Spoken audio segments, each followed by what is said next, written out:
El electrocardiógrafo. ¿Qué hace el electrocardiógrafo?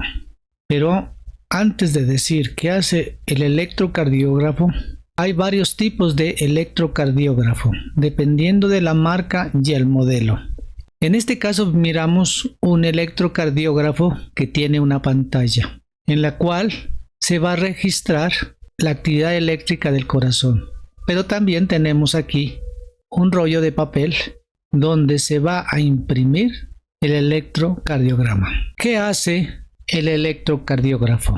Primero, detecta la actividad eléctrica del corazón. Segundo, filtra. ¿Qué quiere decir filtrar? Que solo toma la actividad eléctrica que solamente viene del corazón y desecha las demás actividades eléctricas que se pueden presentar en el resto del cuerpo. Y por último, amplifica las ondas, porque la actividad eléctrica del corazón son mínimas, son digamos de milivoltios. Si no se amplifica, las ondas serían tan pequeñitas que solo se mirarían una sola línea. Para ser visible, entonces, estas ondas deben ser amplificadas. El electrocardiógrafo hace esa tarea. Resumiendo, decimos que el electrocardiógrafo detecta, filtra y amplifica las ondas. Aquí tenemos un electrocardiograma tomado desde un solo punto de vista. Como podemos mirar, es una onda compleja o una serie de ondas complejas, unas pequeñas de una forma determinada, otras con una amplitud mucho más grandes, picudas, otras medianas que tienen también otra forma. Desde el punto de vista donde se toma el electrocardiograma, estas ondas variarán.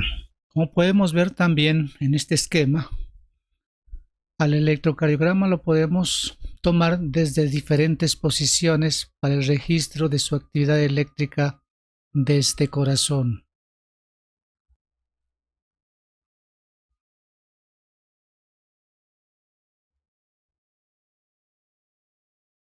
Si tenemos a una persona de frente, tenemos una información, pero si la giramos un poco, tendremos otro tipo de información. Y si la seguimos girando, tendremos otro tipo de información. Y si la miramos ya de espalda, o sea, dando un giro de 180 grados, tenemos otro tipo de información. Entonces, si nosotros tomamos el electrocardiograma de diferentes posiciones o sitios, nos dará diferentes trazados y nos dará una rica información de cómo funciona ese corazón. Si hacemos una analogía con una cámara fotográfica, si tomamos una fotografía con esta cámara, nosotros tendremos una diferente perspectiva. Miraríamos una fotografía como si lo estuviéramos mirando a esta persona desde arriba. Pero si tomamos una fotografía desde este punto de vista a esta persona, habría diferencia. Y ahí miramos que lo estamos observando desde abajo. Asimismo, tiene varios puntos de vista de donde se toma el electrocardiograma. Y aquí tenemos este esquema, donde nos va a ilustrar cuáles serían esos puntos de vista. Si se tiene en cuenta, se lo tomaría desde este punto de vista. Aquí pues dice ABL, o desde este punto de vista que ya miraremos, es el D1, o lo podemos mirar desde este punto de vista, o de varios puntos de vista, en un plano frontal o en un plano transversal, como miramos aquí desde B1 a B6. Esto quiere decir también que el corazón emite señales eléctricas a todo el cuerpo. Lo podemos tomar desde cualquier parte del cuerpo para tomar ese electrocardiograma, y según ese punto de vista se realizarán diferentes trazados de ondas del mismo latido cardíaco, como lo podemos ver en este electrocardiograma. Si usted mira aquí, en esta tenemos un electrocardiograma con las ondas que vamos que ya hemos visto. Y tenemos aquí otro electrocardiograma del mismo latido, parecido al de arriba, pero si nos detenemos un poco, hay ciertas diferencias. Pero si seguimos observando, miraremos aquí este electrocardiograma que ya es diferente. Y si miramos el de abajo, lo vemos mucho más diferente, donde ya se encuentran ondas negativas. Y así sucesivamente desde arriba hacia abajo. Y esto es de un solo latido con diferentes formas de registros del electrocardiograma. En las derivadas de B1 a B6 también miraremos el mismo latido con otra forma de ondas dependiendo desde el punto de vista de dónde se toma el electrocardiograma. Teniendo en cuenta lo dicho anterior, entonces vamos a mirar cómo es esa terminología que se va a usar para el estudio del electrocardiograma. Diciendo primero que el corazón tiene una actividad eléctrica que se transmite a todo el cuerpo en una forma homogénea, hacia todos los lados de la misma forma. Con este concepto vamos a mirar cómo se mide el electrocardiograma. Primero se coloca un electrodo negativo en una parte del cuerpo, ya miraremos cuáles serán esas partes, y un electrodo positivo en otra parte del cuerpo. Y la detección de las señales eléctricas se determinarán en una línea recta, como lo vemos aquí. Y habrá vectores eléctricos que se acercan al electrodo positivo y formarán una onda positiva. Pero si el vector formado por el corazón se aleja del electrodo positivo y se acerca al negativo, formarán ondas negativas.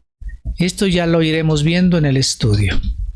Y de esa forma, como son líneas rectas, entonces de forma convencional se ha determinado una circunferencia con estas rectas y estos electrodos. La convención es, tenemos aquí 0 grados, pero si vamos hacia arriba será negativo, menos 30, menos 60, menos 90, menos 120, menos 150. Pero del 0 para abajo será positivo, más 30, más 60, más 90, más 120, 180. 180 neutral, porque está en la línea límite. Esto lo hacemos, esto es lo que se denomina la dirección vectorial, y eso se lo hace para repetirlo nuevamente por convención. Teniendo en cuenta esta convención, entonces vamos a explicar un concepto fundamental para el entendimiento de estos vectores que estábamos hablando antes, y es la suma de vectores. El tejido muscular cardíaco, cada célula de donde se emite va a producir un vector eléctrico que va a tener diferentes direcciones, como lo podemos aquí ver, tanto en la aurícula como en los ventrículos. Pero el electrocardiógrafo va a detectar es la suma total de esos vectores pequeñitos. Entonces, partimos del concepto de la suma de vectores. Si encontramos un vector que está aquí representado por una flecha verde y otro vector que está representado por una flecha amarilla, al sumarse, decimos, donde termina el vector verde se trazará una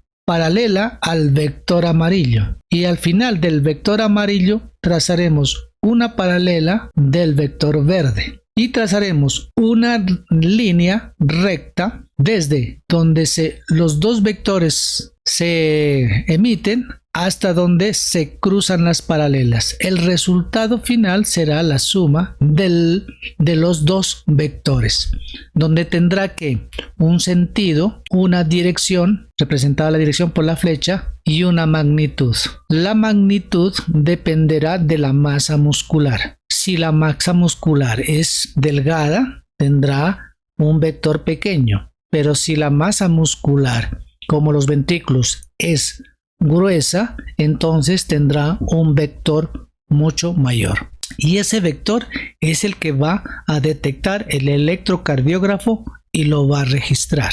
Y entonces vamos a mirar el sitio donde se colocan estas derivaciones. Las derivaciones son los puntos de vista, o en otras palabras, son los sitios donde se van a colocar los electrodos para registrar el electrocardiograma. Entonces tendremos en un plano frontal dos tipos de derivaciones. Vamos a tener las derivaciones bipolares y las derivaciones unipolares. Aquí tenemos la primera derivación bipolar. La derivación bipolar, tenemos un electrodo negativo que lo vamos a colocar en el brazo derecho y un electrodo positivo que lo vamos a poner en el brazo izquierdo. Esto es con la derivación de 1 y va a formar una recta que va de 0 a 180 según la convección que anteriormente la mencionamos. Después tenemos otra derivada que se llama la derivada de 2. La derivada de 2 vamos a colocar un electrodo negativo en el brazo derecho y el electrodo positivo lo vamos a poner en la pierna izquierda y va a ir en un eje que va desde 60 a 120 grados. Esa es la derivada de 2. Después tenemos la derivada de 3, donde vamos a colocar el electrodo negativo en el brazo izquierdo, y el electrodo positivo en la pierna izquierda. Irá desde menos 60 a 120 grados. Como pueden ver ustedes, forma un triángulo. A veces lo representan por un triángulo equilátero denominado el triángulo de Beethoven. Eso para la historia. Después tenemos las derivaciones unipolares. ¿Cómo se determina una derivación unipolar? La derivación unipolar es teniendo que el electrodo negativo tenga un diferencial potencial de 0. Ese diferencial potencial de 0 se lo consiguió uniendo dos electrodos negativos, ¿no es cierto?, que tenemos aquí, para luego unirlo con un electrodo positivo. Y a esas derivaciones, según el mecanismo de Wilson, le denominamos derivación con el nombre de la B corta. Si en este caso, como el electrodo positivo está en el brazo izquierdo, le denominamos BL. Estas derivaciones no tenían la amplitud suficiente, entonces tocaba amplificarlas y por eso se le aumentó la palabra A. Entonces tenemos la primera derivación ABL, que va de 150 a menos 30. Luego tenemos la siguiente derivación unipolar, donde los electrodos negativos están en el brazo izquierdo y en la pierna izquierda, pero el electrodo positivo va a estar en el brazo derecho y va desde 30 a menos 150. Esa es la derivación ABR. Y por último tenemos la derivación ABF, donde los electrodos negativos estarán en el brazo derecho y en el brazo izquierdo, y el positivo estará en donde, en la pierna izquierda, y por eso se llama ABF, F de foot, y va, mejor dicho, desde menos 90 a más 90. Esas son las derivaciones unipolares. Resumiendo, tendremos entonces D1, que tenemos aquí las tendremos D2 y D3. Para conformar la circunferencia, entonces D1 se va hacia el centro. Ahí tenemos D3 y D2 y formará la circunferencia, ¿no es cierto? Tanto las derivadas bipolares como las derivadas unipolares. Y con el siguiente esquema tenemos resumido todo el esquema para nosotros determinar y poder leer un electrocardiograma de diferentes puntos de vista. Entonces ya tenemos, por ejemplo, que los electrodos positivos de ABL está en menos 30, de D1 está en 0, de D2 está en 60, ABF está en 90 y D3 está en 120. Ese es el resumen total. Bien, y acá lo vamos a proyectar en una imagen donde se encuentra el corazón. Y tenemos entonces aquí ABL, D1, D2, AFF, D3 y ABR. Son los puntos de vista de donde se va a mirar y detectar la actividad eléctrica del corazón para que dé los diferentes trazados del electrocardiograma en las 12 derivaciones, pero aquí todavía no vemos las 12, nos falta 6 más, que son las del plano horizontal o precordiales. Entonces, como pueden ver, las precordiales se las pone como está en el esquema, pero ¿cómo, digamos, lo determinamos? En la parte central está el electrodo negativo. Y en la parte periférica, desde un punto de vista transversal, están los electrodos positivos. Aquí tenemos, por ejemplo, B1, que también se llaman B. Estas derivaciones también se llaman B, de B1 a B6. Entonces tenemos B1. ¿Dónde se lo coloca? Como pueden ver, lo vamos a poner en el cuarto espacio intercostal del lado derecho del esternón. Eso está B1. Después tenemos B2, que es este, B2. Lo colocamos en el cuarto espacio intercostal del lado izquierdo del esternón. Después tenemos B4. Tenemos B4. ¿Dónde está el B4? Lo tenemos aquí. ¿Lo tenemos en dónde? En el quinto espacio intercostal, en la línea medio clavicular. Esta es la línea medio clavicular. Tenemos el B3. Este es el B3. El B3 lo vamos a poner entre el B2 y el B4. Entonces B3 siempre estará entre el B2 y el B4. Tenemos B5. El B5 lo vamos a colocar en el quinto espacio intercostal, pero en la línea axilar anterior. Esta es la línea axilar anterior. B5. Y por último, el B6. El B6 lo vamos a colocar también en el quinto espacio intercostal, pero en la línea axilar media.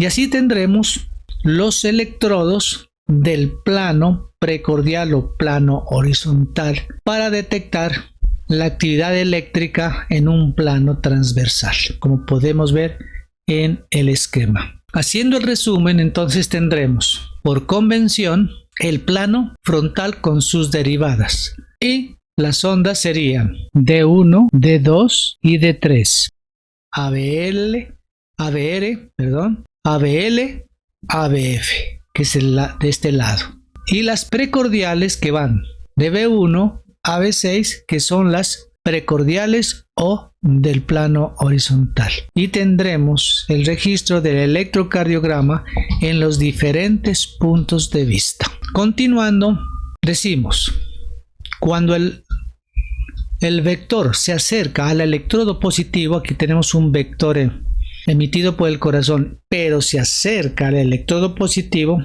el resultado es una onda positiva. Pero si el vector se aleja del electrodo positivo, tendremos una onda negativa. Si el vector pasa perpendicularmente al electrodo positivo, la primera mitad será positiva y luego será negativa. Y así tenemos el resumen.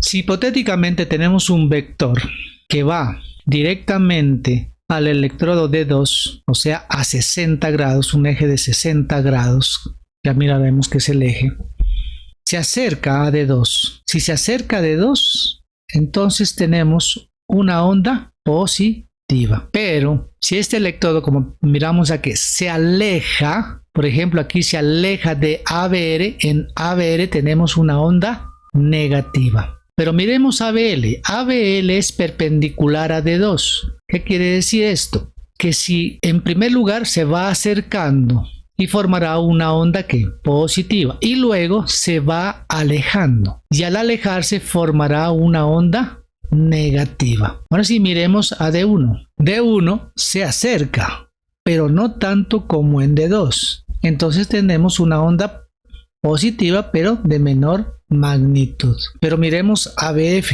ABF se acerca y se acerca más que D1, pero menos que D2. Entonces tendremos una onda positiva más de mayor magnitud que D1, pero de menor magnitud que D2. Y por último tenemos D3, que se acerca, ¿no es cierto?, igual que se acerca en D1. Tendremos la misma magnitud tanto en D3 como en D1, pero D2 es mucho más alta porque es mucho más directo el eje hacia D2. Por eso D2 es mucho mayor. Este es como el resumen para tener en cuenta la terminología que vamos a hablar de aquí en adelante. Bueno, para la próxima, la estandarización.